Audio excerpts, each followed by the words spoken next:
I don't usually have a problem with creating ideas and thoughts.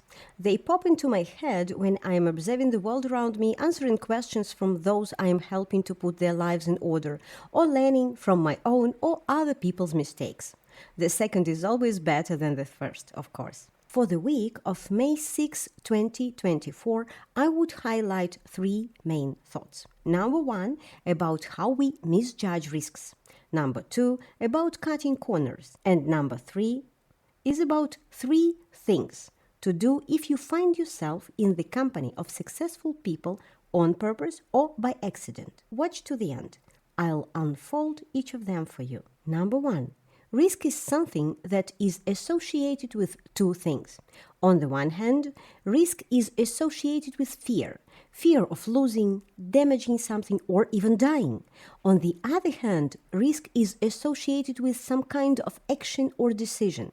The risk of starting a business, the risk of changing your job or university, the risk of investing money, the risk of tasting a raw fish that still has its tail moving. So, my big thought this week is that the second component isn't quite right. After all, there is also a big risk in not doing.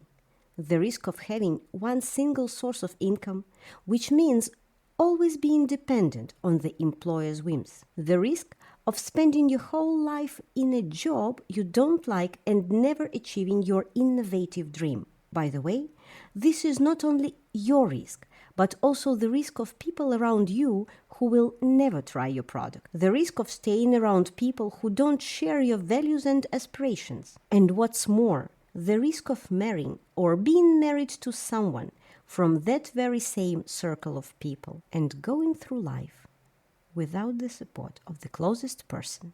The more I think about it, the more I am convinced that the risk of trying is less than the risk of never trying, or the risk of waiting for the right time. After all, we all know deep down that time will never come. The second thought of the week grew out of thinking about short-term versus long-term benefits.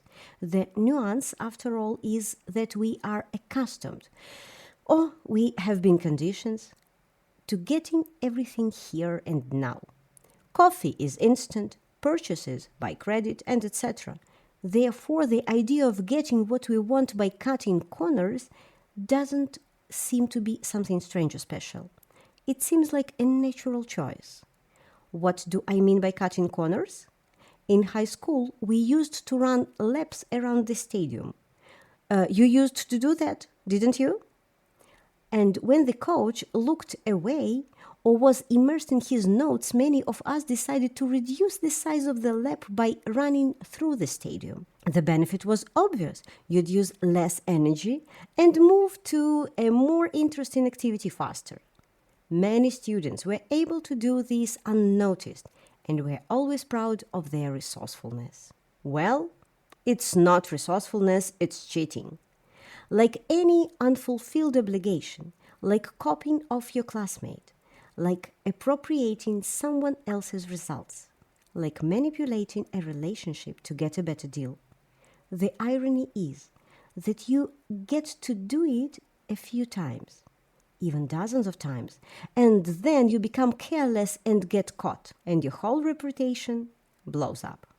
Both financial and reputational losses are almost always higher than the gain.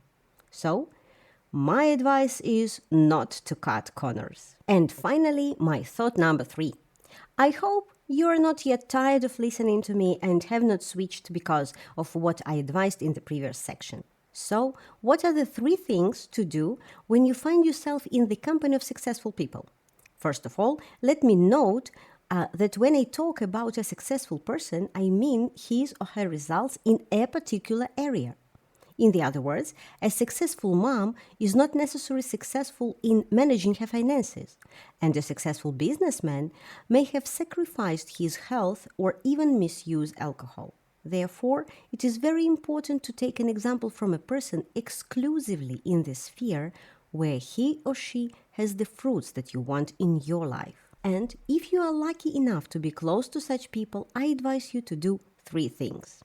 Number 1, listen carefully to what they say. carefully implies taking notes. Number 2, notice and record how they speak. After all, the same thought sounds differently if presented in the right way. Sometimes with confidence, sometimes with love, and sometimes the thought is hidden inside a story or parable.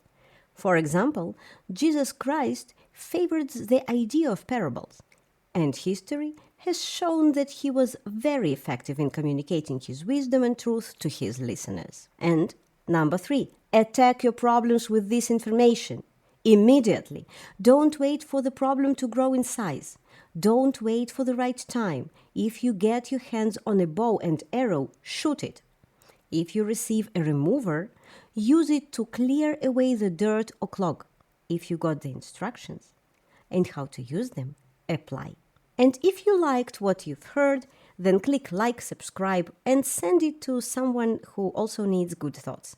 I am Olga Zavyalova, a mom, grandma, and a person who helps you put your life in order before the problem overwhelms you.